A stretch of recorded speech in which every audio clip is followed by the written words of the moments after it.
Ubutumwa bugenewe abakristo ku munsi mukuru w'Abakateshisti kuwa 22 Gicurasi 2022. Murabusomerwa na Padiri Jean-Claude Rubirandinda, umusaseridoti wa Diocese ya Kibungo mu Rwanda.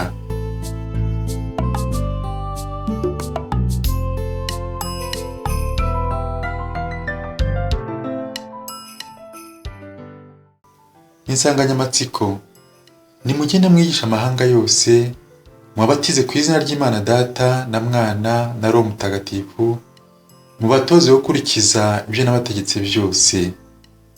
Matayo umutwe wa 28 umurongo wa 19. Intangiriro. Bakristo bavandimwe, kuri iki cyumweru cya gatandatu cya Pasika turahimbaza umunsi mukuru w'Abakateshisti. Mbere yuko Yezu Kristo asubira mu ijuru, yahaye intumwa ze ubutumwa bwo kwamamaza inkuru nziza y'umukiro muri aya magambo: nimugende mwigisha amahanga yose, mubatize ku izina ry'Imana Data na Mwana na Roho Mutagatifu, mubatoze gukurikiza ibyo nabategetse byose. Matayo umutwe wa 28 umurongo wa 19. Ubwo butumwa bushingiye kuri Kristo ubwe, we mwogeza butumwa w'ibanze kandi w'ikirenga. Yaduhishuriye ko ari we ibyanditswe n'umuhanuzi Izayi byuzurijweho, ahagira ati: Roho wa Nyagasani arantwikiriye, kuko yantoye akansiga amavuta, agira ngo ngeze inkuru nziza ku bakene, ntangarize imbohe ko zibohowe, n'impumyi ko zihumutse, n'abapfukiranwaga ko babohowe, kandi n'abamaze umwaka w'impuhwe za Nyagasani. Luka umutwe wa 4 umurongo wa 18 kugeza kwa 19. Uwo mukiro Yezu Kristo yatuzaniye wagenewe bose. Koko rero, nk'uko yoherejwe na Data amaze kuzuka, Yezu yohereje Roho Mutagatifu intumwa ze ngo zikomeze uwo umurimo we wo gukiza abantu, kandi ziwushyikirize isi yose. Kiliziya rero, iyo yamamaza inkuru nziza, ibirangiza inshingano yahawe na Yezu Kristo. Uyu munsi turazirikana kuri ubwo butumwa bwa kera na kare. Mwakwibaza impamvu hashyizweho umunsi w'Abakateshisti. Tariki ya 10 Gicurasi 2021, Nyir'ubutungane Papa Francisco yashyizeho urwego rw'umurayiki Umukateshisti, motu proprio antiquum ministerium, ministeri ya kera na kare. Muri urwo rwandiko, Nyir'ubutungane Papa Francisco yatangaje ko ubutumwa bw'Umukateshisti ari ministeri, umurimo wa gitumwa, izajya itangwa mu ruhame. Kubera iyo mpamvu, inama y'Episkopi Gatolika mu Rwanda yemeje ko buri mwaka haje hizihizwa umunsi w'Abakateshisti ku itariki yegereye ya 26 Gicurasi, umunsi twizihizaho bamwe mu bahoye Imana b'i Bugande. Muri bo Andrea Kagwa niwe Kiliziya yagize umuvugizi w'Abakateshisti muri Afurika.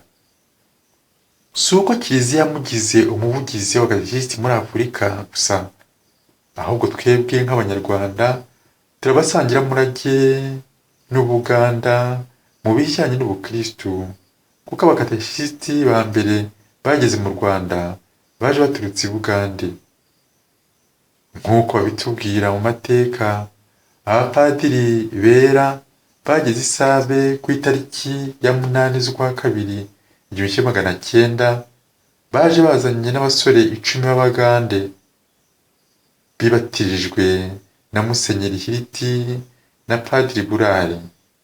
Abo basore b'Abagande nibo babaye Abakateshisti ba mbere n'abafasha b'imena b'abapadiri b'abamisiyoneri.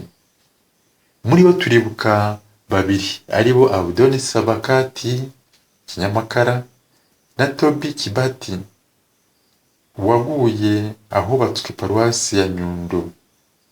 Abdoni Sabakati yari yaravutse mu mwaka w'1866 apfa mu 1968 afite imyaka 102. Yabaye umukateshisti wa mbere mu Rwanda muri misiyoni ya Save kugeza mu 1968. Abapadiri bera Père Blanc nibo bahitiragamo abakateshisti aho bajya gutora abigishwa no kubigisha iyobokamana. Byaragaragaye ko abakateshisti batangiriye ubutumwa havutse abapadiri benshi. Abdoni Sabakati yahawe umusozi wa Mwurire aho yigishije havutse abapadiri benshi, muri bo twavuga nka Padiri Yobita Matabaro na Padiri Semigabo Isidore bahawe upadiri mu 1920, Kajibwami Yohani mu 1933 na Seyoboka Mikayire mu 1936. Abdoni Sabakati ubwe yibyariye abapadiri babiri ari bo Bigumira-abagabo Emmanuel wabuhawe mu 1937 na Nyabyenda Bonifasi wabuhawe mu 1959. Kwamaza inkuru nziza ntibyaheze muri misiyoni ya Save gusa, byakwiriye mu gihugu cyose. Ivyo bigaragazwa nuko uyu munsi mu Rwanda habarurwa abakateshisti bagera ku 9,768. Ubutumwa bwa Kiliziya. Mu buryo bw'ingenzi Kiliziya ikoresha yamamaza inkuru nziza, kwigisha gatigisimu bifite umwanya ukomeye kandi w'ibanze.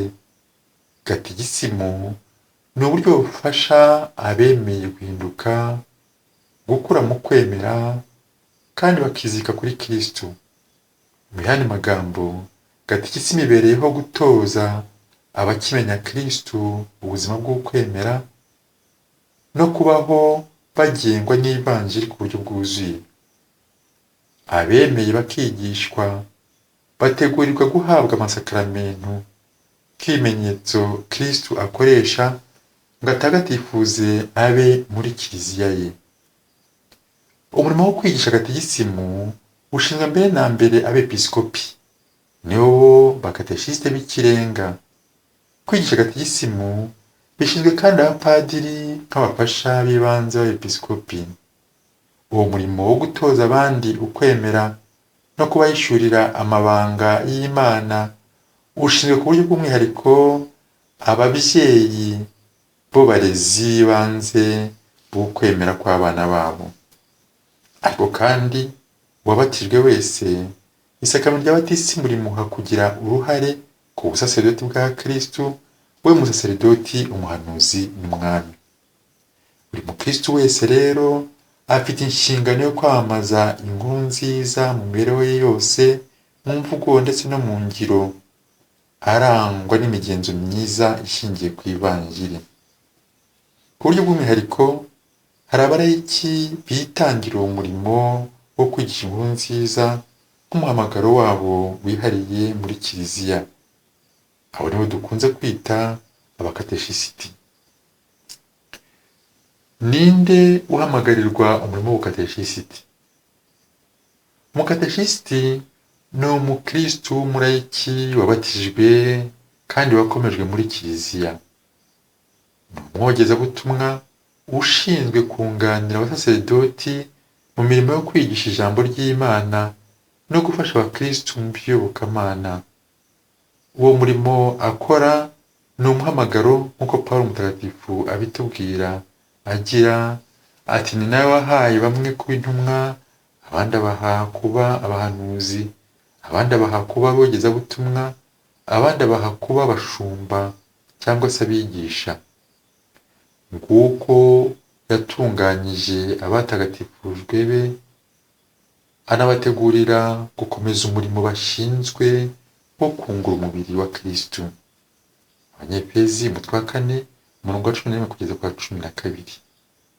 Uwo murimo akora nk'umurayiki ushingiye ku ngabire bwite azwiho n'umuryango wa Kristo kandi wemezwa n'ubutumwa ahabwa n'umwepiskopi.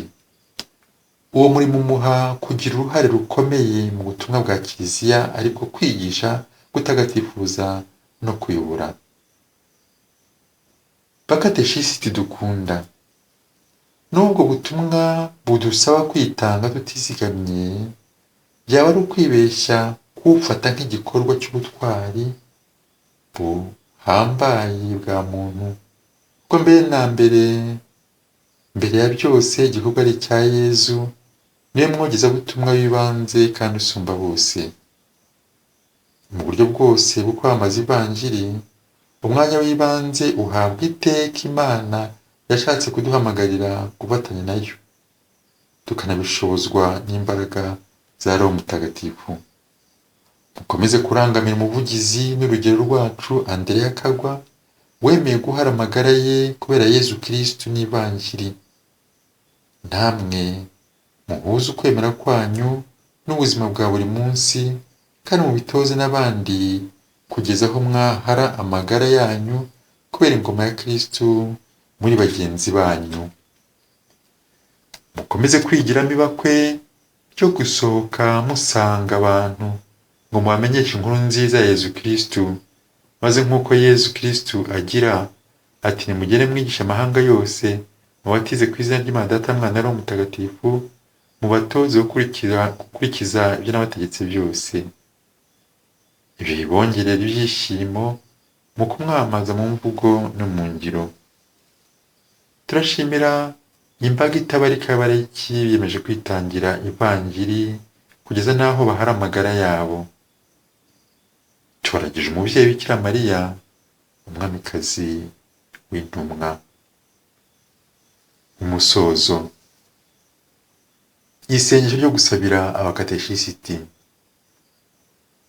Nyagasani Mana yacu, we washatse ko muri Kiliziya habamo abakateshisiti bo gufasha abantu kumenya no kuyoboka, ubahe ubutwari n'ubwitange bakeneye mu kogeza ingoma yawe, nk'uko wabakunze ukabizera maze ukabaha ubutumwa.